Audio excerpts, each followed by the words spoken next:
Have you ever had a brilliant idea, a life-changing goal, something you were so excited about that you just had to tell everyone? You shared it with your friends, your family, maybe even posted about it online. Everyone cheered you on, and you felt amazing, like you were already on top of the world. But then, weeks or even months later, you look back and realize you haven't actually made much progress. Sound familiar? If it does, you're not alone. This is a common trap, and today we're going to talk about why one of the most powerful things you can do for your success is to learn to keep your mouth shut. It sounds counterintuitive, right? We live in a world of sharing. We're encouraged to put it out there, to manifest our dreams by speaking them into existence. But what if I told you that talking about your goals might be the very thing that is stopping you from achieving them? The problem lies in a tricky little thing our brain does. When you announce your big plans, your brain releases dopamine, the feel-good chemical. It's the same chemical you get when you actually accomplish something. So, by talking about your goal, you get a premature sense of satisfaction. This is called a social reality.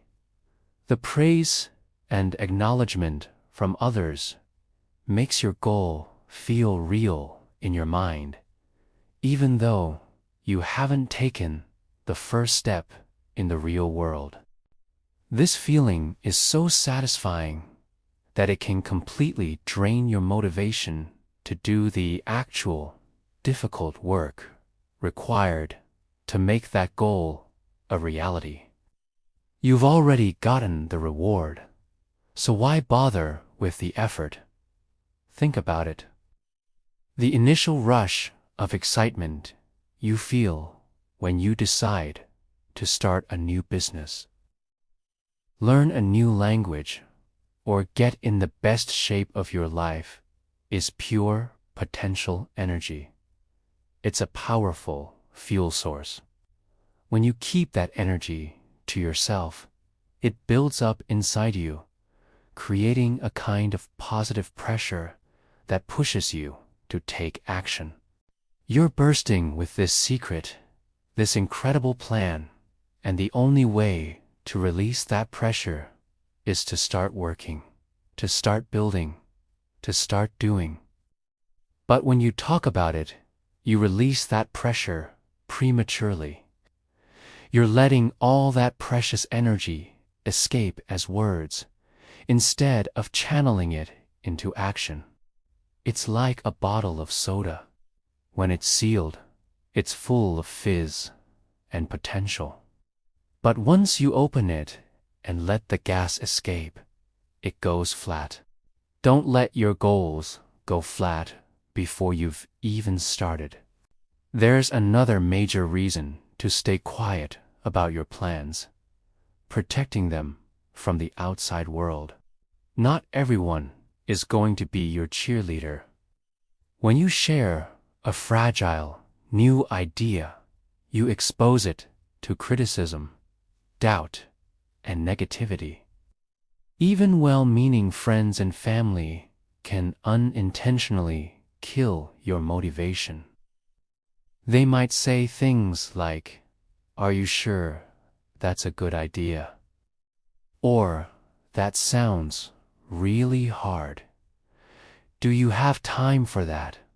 Or, "A lot of people have tried that and failed." Their fears and insecurities can easily become your own. Their practical advice can plant seeds of doubt that choke your enthusiasm before it has a chance to grow. Your initial dream is like a tiny seedling. It needs to be protected in a quiet, controlled environment where it can develop strong roots. Exposing it too early to the harsh winds of public opinion can snap it in half. By keeping it to yourself, you become its sole protector. You give yourself the space to believe in your idea wholeheartedly without the noise of other people's opinions. You can work on it, refine it, and strengthen it in private until it's robust enough to withstand any criticism. Let's dig a little deeper into the psychology of this. Professor Peter Gowitzer at New York University has done extensive research on this very topic. Half the students had their answers read and acknowledged by an experimenter, while the other half's answers remained anonymous. Afterwards, they were given the opportunity to work on some law-related case files. The results were striking. The students whose intentions were acknowledged spent significantly less time working on the files than the students whose intentions remained private. The public acknowledgement made them feel like they were already closer to being a lawyer, which reduced their drive to do the actual work. This is scientific proof that telling people your intentions makes you less likely to follow through. The identity of aspiring lawyer was already confirmed socially, so the need to prove it through hard work diminished. This doesn't mean you should become a complete hermit and never talk to anyone. The key is knowing who to talk to and when. Sharing your goals with a trusted mentor or an accountability partner can be incredibly beneficial. But this is different from broadcasting your plans to the world. A mentor isn't just there to praise you. They're there to guide you, challenge you, and provide constructive feedback. An accountability partner isn't there to give you that cheap dopamine hit. They're there to check in on your progress and call you out when you're slacking. The conversation is focused on action and strategy, not on celebrating an achievement that hasn't happened yet. The purpose is to move forward, not to feel good in the moment. So, be selective. Share your plans with 1 or 2 people whose role is to help you execute, not to applaud your intentions. The most successful people often operate in this way. They work in silence. They disappear for months or even years, head down, focused, and then they emerge with a finished product, a successful company, or a transformed physique. They let the results do the talking. Their success is so loud and undeniable that it needs no prior announcement. Think about your favorite artist dropping a surprise album, or a tech company unveiling a revolutionary new product that nobody saw coming. The impact is 1,000 times greater because it wasn't preceded by endless hype and empty promises. There is a certain power and mystique in quiet execution. People are more impressed by what you've done than by what you say you're going to do. So, how can you put this into practice? Let's make it actionable. The next time you have a big goal, make a pact with yourself. Write it down. Be specific. Create a detailed plan with small, manageable steps. But don't tell anyone. Make it your secret project.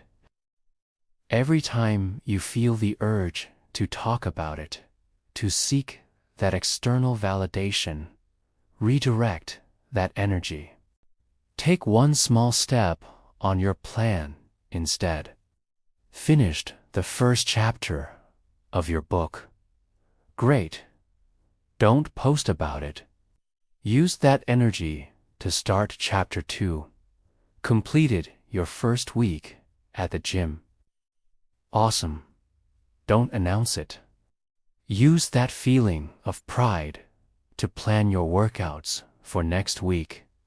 Trade the temporary satisfaction of words for the lasting fulfillment of action. This process builds incredible self-trust and discipline. When you are your only cheerleader, you learn to rely on your own internal motivation. You're not doing it for the likes, the comments, or the applause. You're doing it for you. This creates a much more sustainable and resilient foundation for success. When you inevitably hit a roadblock, and you will uncrumble because your motivation was tied to external praise. Your drive will come from within, from your deep-seated commitment to the goal itself. You'll be tougher, more focused, and ultimately more likely to succeed. Let your actions be the noise. Let your success be the announcement. Imagine the feeling of unveiling your finished work, your accomplished goal. Imagine the look on people's faces when they see what you've built in silence. That is true satisfaction. That is a dopamine hit that is earned, deserved, and 100 times more powerful than the cheap high of talking about something you have undone yet. So, I challenge you. Pick a goal, a big, scary, exciting goal, and keep it to yourself. Nurture it in private. Work on it relentlessly. Let it be your secret power. Then, when the time is right, let the world see what you've done. Don't just tell them your dreams. Show them. Thank you so much for watching. If this idea resonated with you, give this video a like and subscribe for more content on building a better, more effective life. I'll see you in the next one.